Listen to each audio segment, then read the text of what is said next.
আসসালামু আলাইকুম everyone, welcome to back Tajmira cooking. আজকে আপনাদের সাথে শেয়ার করব পাউরুটি দিয়ে তৈরি মিষ্টি বা রসগোল্লা। এই মিষ্টি বা রসগোল্লা খেতে যত সুস্বাদু, বানাতেও ততটাই সহজ। আর এই মিষ্টি এতটাই সুস্বাদু যে আপনি একবার খেলে এর প্রেমে পড়ে যাবেন, এবং দোকানের মিষ্টির থেকেও সুস্বাদু ইনশাআল্লাহ। সো ভিউয়ার্স, তাহলে চলুন শুরু করি আমাদের আজকের রেসিপি, পাউরুটি দিয়ে তৈরি মিষ্টি বা রসগোল্লা। এই রেসিপির জন্য আমি প্রথমে একটি ব্রেড নিয়েছি। ব্রেডের চতুর্থ সাইডের অংশ কেটে ফেলে দিয়েছি। চতুর্থ সাইডের অংশ কাটার পরে একটা ব্রেড আমি 10 থেকে 12 পিস নিয়েছি টোটাল কেটে। এখন এটা টুকরো টুকরো করে নিব। টুকরো টুকরো করার পরে এভাবে আমরা সবগুলো অংশ টুকরো টুকরো করে নিব। মানে যতগুলো ব্রেড আছে আমি সবগুলো কেটে নিয়েছি। কাটার পরে এবার ব্লেন্ডারে ব্লেন্ড করে নিব। আপনারা ইচ্ছা করলে হাতের সাহায্য ঝুরি করে নিতে পারেন। হাতের সাহায্যে ঝুরিটা অত মিহি হবে না, সেক্ষেত্রে আমি ব্লেন্ডারে ব্লেন্ড করে নিতেছি। দেখুন, আমার ব্লেন্ডারে ব্লেন্ড করার পরে পাউরুটিটা একেবারে ঝুরঝুরে হয়ে গেছে। দেখুন কত সুন্দর ঝুরঝুরে হয়ে গেছে। এখন আমি চুলায় একটি প্যান বসিয়ে নিব। চুলায় একটি প্যানে আমি প্রথমে দিতেছি 1 পোয়া পরিমাণ তরল দুধ। এবার দুধের সাথে মিক্স করতেছি 1/4 কাপ চিনি। এবার একটু হালকা লাড়াচাড়া করব। হালকা লাড়াচাড়া করার পরে যখন দুধে বলক এসে যাবে, তখন এর সাথে আমি অ্যাড করব একটা এলাচ।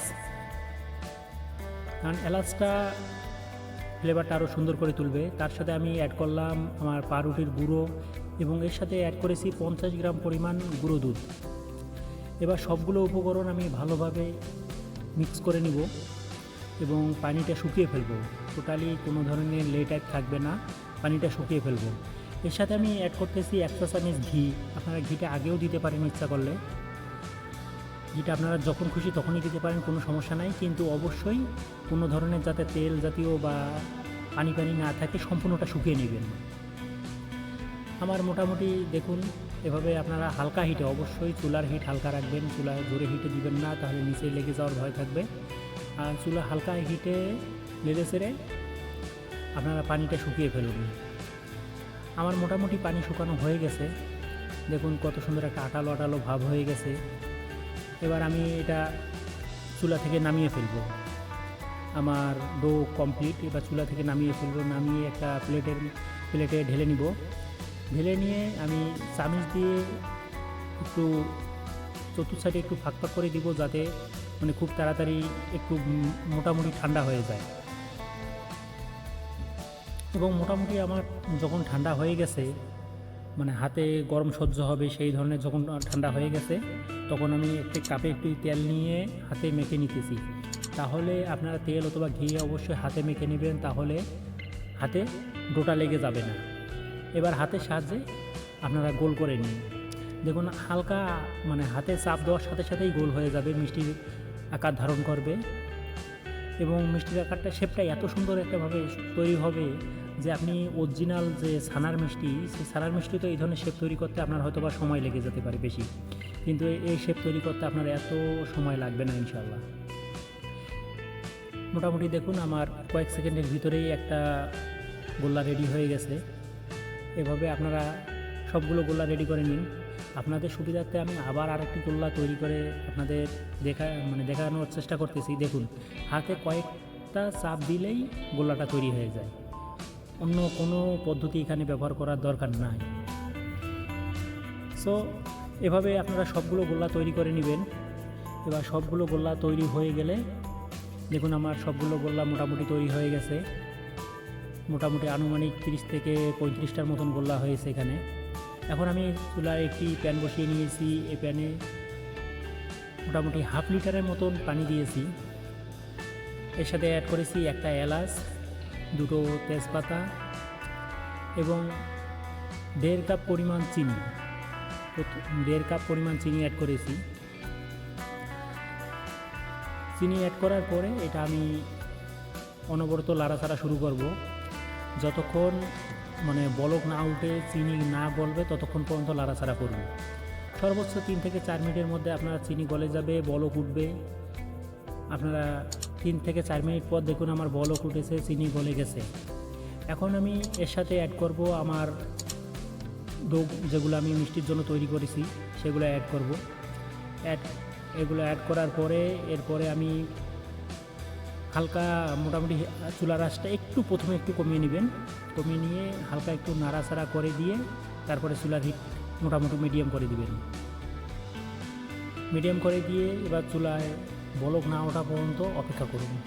এভাবে বলক উঠতেই থাকবে। আপনারা 5 থেকে 7 মিনিট বা সর্বোচ্চ 10 মিনিট আপনারা এভাবে মিষ্টিটা তৈরি করুন। 5 থেকে 7 মিনিট বা 10 মিনিট রান্না করার পরে আপনার চুলার হিটের পরিমাণে অনুযায়ী আপনার মিষ্টি হতে সময় লাগবে। মোটামুটি আমি 10 মিনিটের মতন জ্বালিয়েছি। 10 মিনিট জ্বালানোর পরে আমার মিষ্টির অবস্থা দেখুন।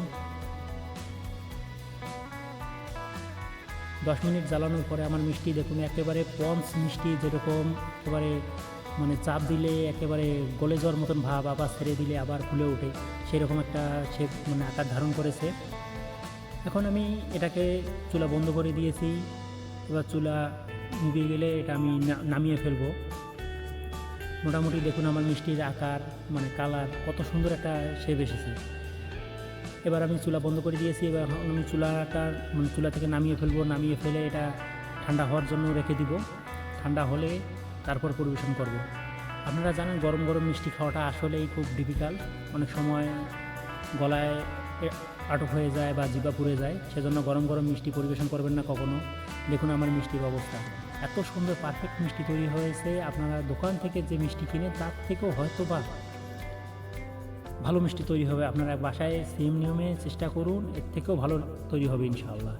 দেখুন আমার মিষ্টির কালার এবং যে মিষ্টির রস বা শিরা দেখুন কত সুন্দর একটা গাঢ় গাঢ় ভাব, বা দেখে বোঝারও বুদ্ধি নাই যে এটা পাউরুটি দিয়ে তৈরি মিষ্টি। দেখুন আমি মিষ্টিটা আবার আপনাদের সুবিধার্থে দেখাইতেছি। মিষ্টিটা কত সুন্দর পঞ্চ টাইপ মিষ্টি হয়েছে। চাপ দেওয়ার সাথে সাথে মনে হয় যে গলে যেতে, আবার ছেড়ে দিলে মোটামুটি আবার আগের আকার ধারণ করতেছে। এবার আমি মিষ্টিটা কেটে দেখাইতেছি। আপনারা হয়তো বা ভাবতেছেন মিষ্টির ভিতরে কাঁচা কাঁচা বা দলা অংশ থাকতে পারে। না ভিউয়ার্স, এই মিষ্টি আপনারা যে 10 থেকে 12 মিনিট চুলায় জাল দিতে পারেন মিডিয়াম হিটে, আপনার অরিজিনাল যে মিষ্টি আর এই মিষ্টির মধ্যে কোনো তফাৎ থাকবে না। দেখুন আমার ভিতরে কোনো ধরনের আটা জাতীয় কিছু নাই, সম্পূর্ণটাই একেবারে ছানার মিষ্টির মতন তৈরি হয়েছে।